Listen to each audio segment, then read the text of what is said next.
Мы должны сейчас взаимодействовать в условиях, когда каждый должен понять друг друга. И это очень важно.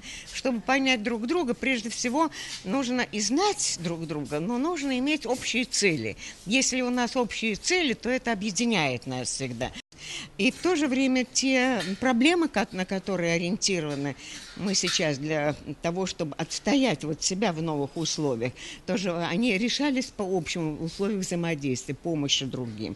Вот это наши общие проблемы сейчас. Роль интеллигенции всегда высока. Я думаю, что в Саха-Якутии особенно. Якутия всегда последние годы, вот до последнего времени, была республикой, где особенно высокий уровень образования у людей.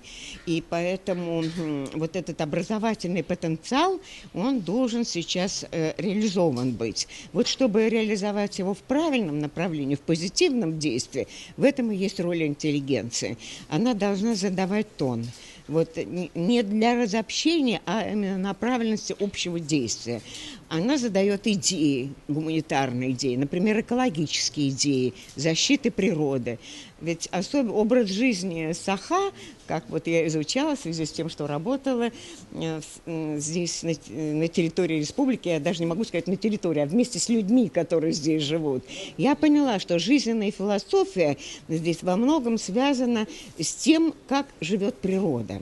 И вот защита природы в этих суровых условиях, она имеет особое значение. Мы даже когда проводили первые конференции по толерантности, они, между прочим, тоже были проведены здесь, в Саха-Якутии.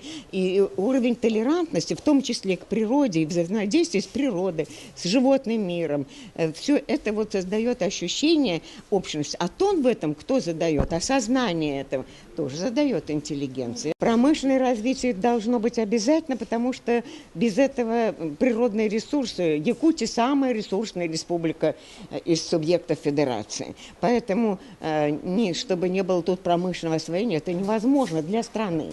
И это не очень выгодно было бы для местного населения. Но важно, как обращаться с природой. И вот этому нужно учиться, мне кажется, у якутян. Они умеют постоять за природу.